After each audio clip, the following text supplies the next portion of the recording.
La chorale à l'unisson va donner des concerts dans le département prochainement. On en parle maintenant dans l'Anse-12 sur Radio Parole de Vie avec Marie-France Brochet, présidente. Bienvenue à vous. Bonjour. Et Renaud Blaise, choriste et soliste. Bienvenue, Renaud Blaise. Bonjour. Derrière ce micro. Alors c'est vrai, la chorale à l'unisson est à Saint-Lunaire. Marie-France Brochet, depuis combien de temps d'ailleurs elle existe la chorale? La chorale a été créée en 1974 par le docteur Leblanc, la famille Leblanc, et donc ça fait déjà un bail. Hein. Et donc on n'a pas cessé de progresser, on a changé de répertoire depuis le début. On est passé du répertoire un petit peu plus, comment dirais-je, moins classique que maintenant. Donc on s'élève plutôt maintenant vers un niveau un peu plus classique de grands compositeurs. Donc voilà, on compte actuellement 49 choristes sous la direction de Céline Lebillan, toujours fidèle au poste, qui nous fait bien travailler. Alors je l'indiquais effectivement, Renaud Blaise, il va y avoir plusieurs concerts que vous allez proposer avec donc l'orchestre Ars Juvenis, est-ce que je prononce bien? Ars Juvenis. Oui. Alors à Dinard, en l'église Notre-Dame, tout d'abord ce samedi 7 mai à 20h30.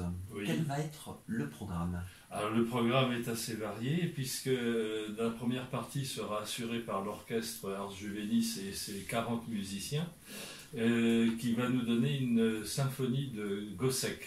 Bon, Gossec est moins connu, on pourra peut-être en reparler tout à l'heure.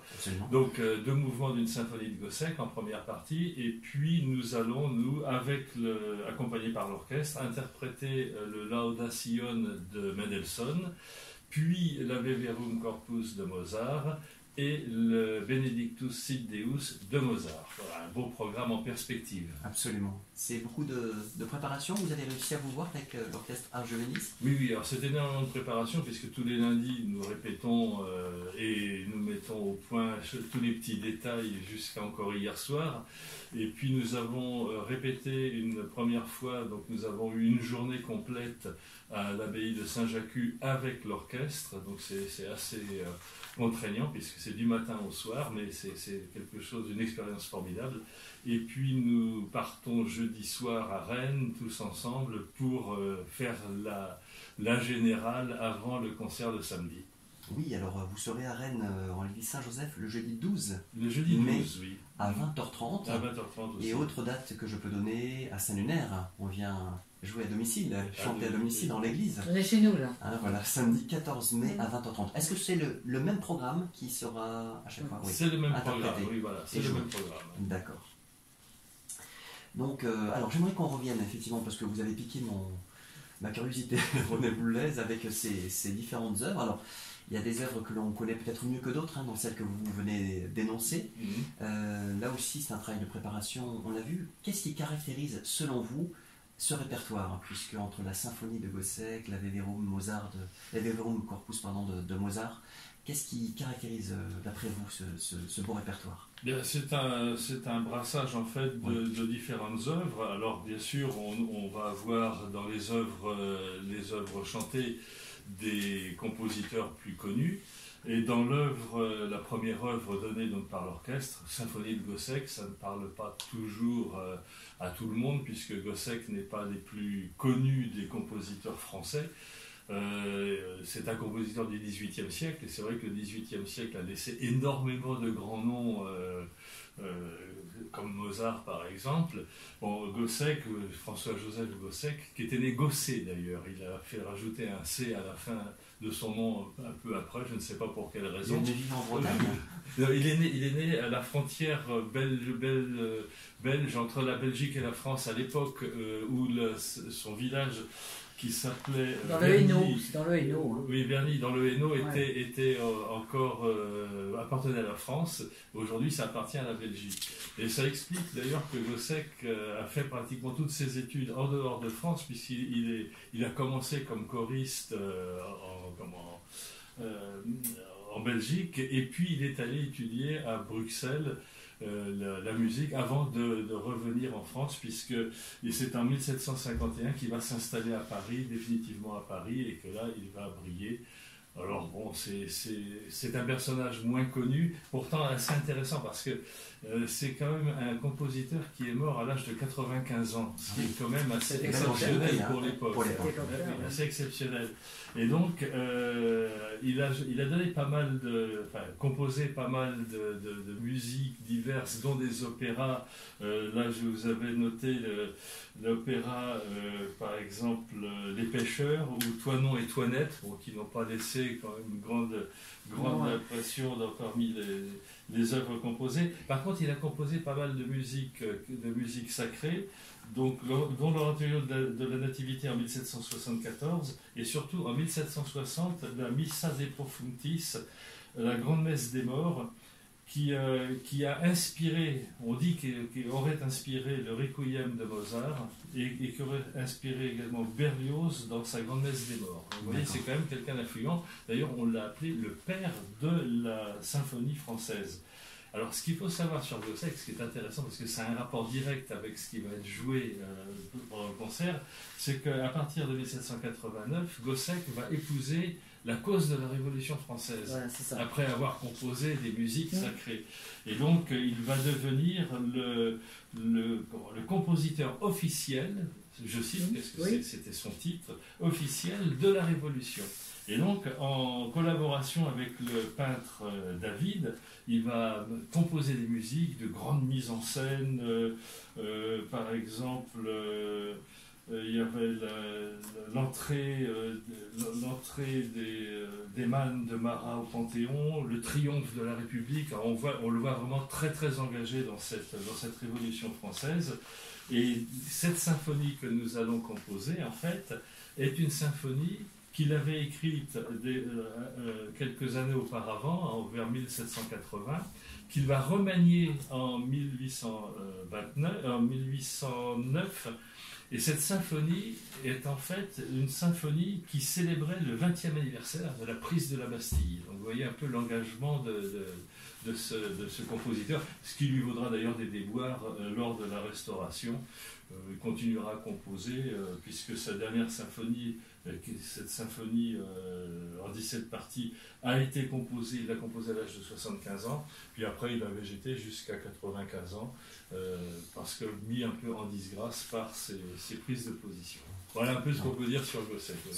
Sur Gossec, est-ce que vous pouvez nous parler avec autant d'érudition, Renaud Blaise ou Marie-France Brochet, des autres œuvres qu'on va pouvoir entendre, notamment à l'église Notre-Dame de Dinard ce samedi à 20h30? Ben moi, je vais vous parler des œuvres de Mendelssohn, enfin Jacob Ludwig Felix Mendelssohn Bartholdy, qui est mort très jeune, lui, par contre, contrairement à Gossec, qui est décédé à 38 ans. C'est l'image même de l'intellectuel des Lumières, héritier de l'humanisme rhénan. Il représente et concentre en sa seule personne la grande tradition culturelle européenne. Il était très érudit, il a reçu une éducation d'un grand raffinement. Enfant prodige à 15 ans, et composa son premier chef-d'œuvre, l'ouverture du Songe d'une nuit d'été, que tout le monde quand même connaît un petit peu. Et en 1829, il se rendit célèbre en ressuscitant la Passion selon saint Matthieu de Jean-Sébastien Bach. Donc c'est quand même un grand compositeur à qui on doit des œuvres quand même très intéressantes et très belles. Pianiste, organiste, altiste et chef d'orchestre à la fois, il est doué d'une grande curiosité et d'un grand respect pour le passé. Donc dans le prochain concert, nous allons interpréter le Laudación. C'est une musique religieuse qui est le reflet d'une foi profonde et sincère qui l'habitait, parce qu'il était très, très croyant. Il était juif? Oui, juif non pratiquant. En fait, il s'est converti à la religion protestante, puisqu'il a été en relation avec un pasteur qui l'a vraiment formé à cette religion. Oui, mais il est né juif, mais non pratiquant. Et l'Audación, c'est une séquence latine de la solennité du corps et du sang du Christ, composée par saint Thomas d'Aquin pour la messe de la fête Dieu. Donc voilà, les textes seront traduits pour le public qui aura vraiment... Pour comprendre ce que l'on va écouter aussi. Voilà, pour comprendre ce que l'on interprète, parce que c'est quand même intéressant de savoir ce que l'on chante. Pour vous et pour le public. Pour nous et pour le public. Parce que, des deux côtés. Voilà, pour les deux côtés. Donc voilà ce que je peux vous dire sur Mendelssohn. Ensuite, nous avons Mozart. Renaud va vous parler de Benedictus et de Mozart, la Verum. Donc Alors d'abord, bon, sur Mozart, l'œuvre que nous allons chanter, le Benedictus in Deus, qui a été composée en 1768, donc une œuvre relativement jeune de Mozart. Bon, c'est une œuvre jubilatoire, puisqu'on va chanter Jubilate. Il y a de la joie. Oui, oui, c'est une œuvre très, très, très, très joyeuse, à la gloire de Dieu, mais très, très joyeuse. Car Dieu n'est pas triste, c'est ce que vous nous dites, c'est ça? Pardon? Dieu n'est pas triste. Non, Dieu n'est pas triste. Ah, non. Si on écoute les paroles de Mozart et si on écoute ce que nous allons chanter, on s'aperçoit que c'est pas triste du tout. Au contraire, il y a une force joyeuse dans ce morceau. C'est très dansant en plus, ces morceaux, c'est vrai. Qui est assez Et vous le chantez avec enthousiasme? Avec enthousiasme, oui. bien sûr. Il faut que ça se voit d'ailleurs. Hein. On voit lorsqu'un choriste prend du plaisir à chanter. Oui. Donc il faut chanter en souriant, dans la mesure du possible. Par contre, le Veverum Corpus de Mozart, là, ça mérite une petite explication quand même, parce que cet Veverum Corpus de Mozart, en fait, Mozart ne devait pas le composer. Ça avait été confié à Léopold Hoffmann, qui était maître de chapelle de la cathédrale Saint-Étienne de Vienne. Or, Hoffmann est tombé malade, et au pied levé, on a demandé à Mozart de faire cette composition. Nous étions en 1791. 1791, c'est l'année de décès de Mozart. Donc Mozart a relevé le défi, lui qui n'avait plus composé de musique sacrée depuis sa messe en ut mineur de 1783. Donc il s'est remis à la tâche, et ce qui est assez intéressant, c'est qu'en se remettant à la tâche avec un air très nostalgique, très magnifique d'ailleurs, ça, je pense que le public pourra s'en rendre compte, il a composé en même temps, la même année, le Requiem. Et on va retrouver des passages également extrêmement profonds du Requiem, enfin de ce qu'il a écrit, parce qu'il n'en a écrit que les 2/3, puisqu'il est mort avant la fin du Requiem, puisque c'est son élève Zussmayer qui a terminé cette œuvre.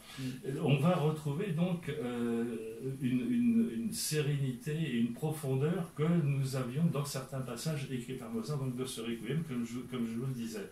Ce qui est assez intéressant aussi, c'est qu'il composait en même temps sa flûte enchantée. Il était à Baden avec son épouse qui était enceinte, et en fait 6 mois après il est décédé, et c'était vraiment une œuvre ultime. Donc c'est ça qui est très intéressant lorsqu'on sait ça, et voilà, quand on connaît le contexte et qu'on va écouter ce chant très très très profond. Donc Mozart, Mendelssohn et Gossec seront à l'honneur lors de ces 3 concerts que vous allez donner.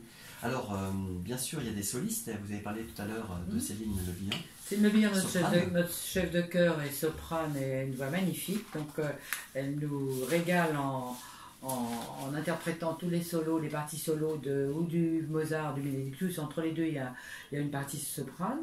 Et les solos du L'Audacion aussi, accompagnés de 3 autres, un basse, Emmanuel Delis, François-Emmanuel Delis qui nous accompagne pratiquement à chaque concert. Un fidèle à l'unisson. Très fidèle à l'unisson. J'ai pas les noms. Vincent Rocheron. Vincent Rocheron ténor, et une alto également. Josiane Manassès. Et donc tous les 3 ils sont indispensables pour interpréter ces œuvres de toute façon.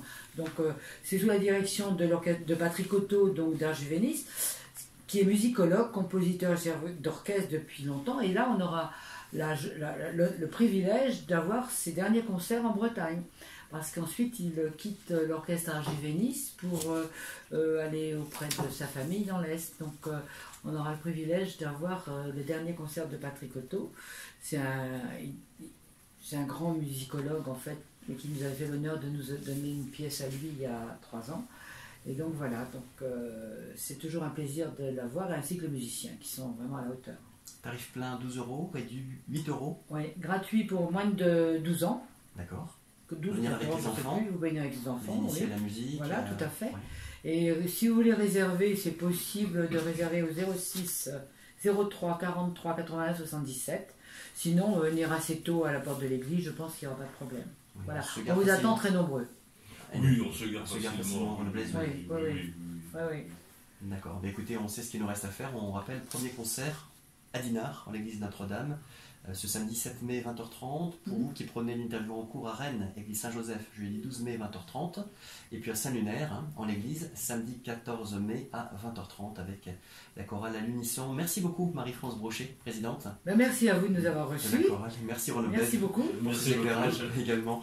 Vous êtes choriste et soliste. Le pupitre Basse. Basse, cela ne se monte pas. Seulement. Ça s'était peut-être entendu aussi. Oui, ça s'entend. Peut-être, oui. Bonne répétition et bon concert à vous. Au revoir, Merci messieurs, beaucoup. dames.